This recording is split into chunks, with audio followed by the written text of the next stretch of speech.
د اصحاف مبارکه سوره چې د قرآن عظیم الشان یو شپیتمه سوره ده په مدینه منوره کې را نازله شوې ده. 14 مبارک آیاتونه لري. تلاوت او پښتو ترجمه یې له لومړي آیت څخه اورئ.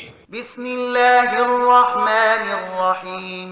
د الله په نوم چې ډېر زیات مهربان پورا رحم لرونکی دی. سبح لله ما في السماوات وما في الأرض وهو العزيز الحكيم.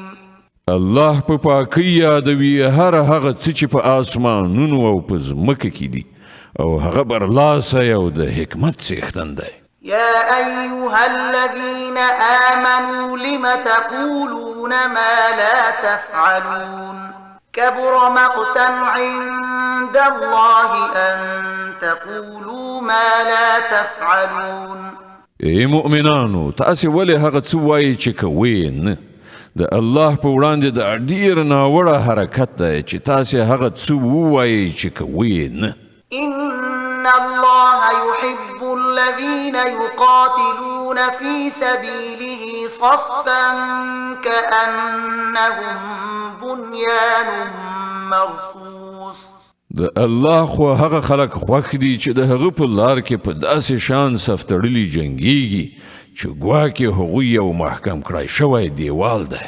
وإذ قال موسى لقومه يا قوم لم تؤذونني وقد تعلمون أني رسول الله إليكم فلما زاغوا أزاغ الله قلوبهم والله لا يهدي القوم الفاسقين. او یاد کړه د موسی هغه خبره چې هغه خپل قوم ته ویلي و چې ای زما قومه تاسې ولې ما ازاروئ په داسې حال کې چې تاسې ښه پوهیږئ چې زه تاسې ته د الله لیږل شوی پیغمبر یم. بیا کله چې هغوی له حق څخه کږېدل غوره کړل نو الله د هغوی زړونه له سمې لارې نه کاږه کړل. الله فاسقانو ته هدایت نه کوي. وإذ قال عيسى ابن مريم يا بني إسرائيل إني رسول الله إليكم مصدقا لما بين يدي من التوراة ومبشرا يأتي من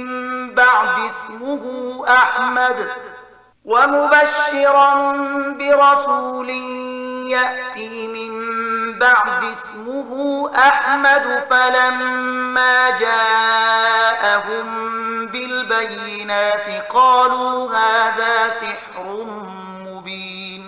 او یاد کړه د مریم د زوی عیسی هغه خبره چې هغه ویلي و چې ای بني اسرائیلو زه تاسې ته د الله لیږل شوی استازی یم تصدیقونکی یم د هغه تورات چې له مانه مخکې راغلی موجود دی او زیری ورکوونکی یم د یو پیغمبر چې له مانه وروسته به راشي چې د هغه نوم به احمد وي. خو کله چې هغه دوی ته له ښکاره څرګندو نښانو سره راغی نو دوی وویل دا خو ښکاره کوډې دي. ومن أظلم ممن افترى على الله الكذب وهو يدعى إلى الإسلام والله لا يهدي القوم الظالمين. خانو اوس به له هغه چانه بل غټ ظالم څوک وي چې پر الله د دروغو بهتانو تړي په داسې حال کې چې هغه ته د اسلام یعنی د الله په وړاندې د اطاعت سره ښکته کولو بلنه ورکول کیږي. دغسې ظالمانو ته الله سمه لاره نه ښیي. يريدون ليطفئوا نور الله بأفواههم والله متم نوره ولو كره الكافرون. دوی د خلو په پوکیو سره د الله د رڼا مړه کولو غواړي او د الله فیصله دا ده چې هغه خپل رڼا بشپړه خوره کړي که څه د کافرانو دا هر څومره بد ایسي هم. هو الذي أرسل رسوله بالهدى ودين الحق ليظهره على الدين كله ولو كره المشركون. ماغه ذات دی چې خپل پیغمبر له هدایت او حق دین سره لیږلی دی تر څو چې هغه دین پر ټولو نورو دینونو برلاسه کړي که د مشرکانو دا هر څومره بد ایسي هم.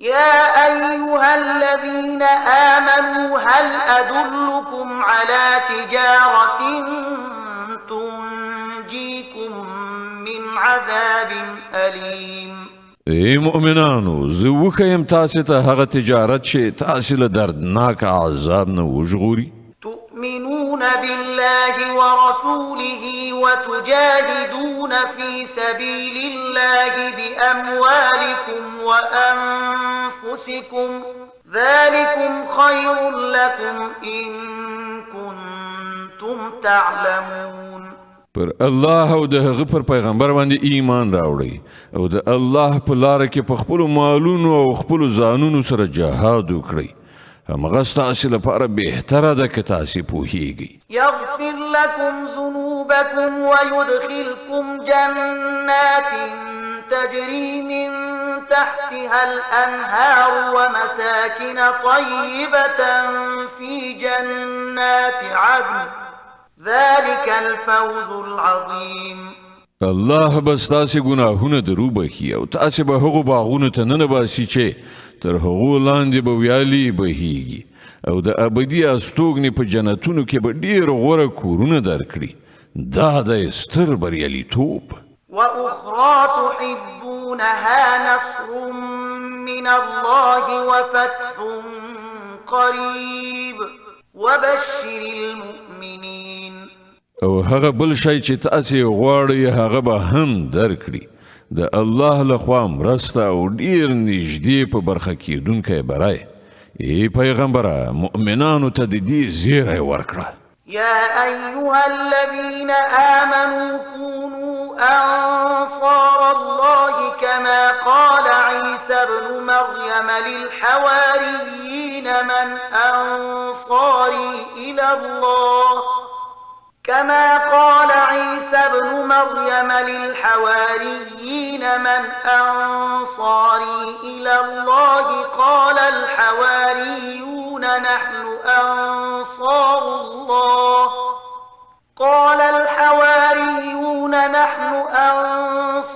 الله فآمنت طائفة من بني إسرائيل وكفرت طائفة فأيدنا الذين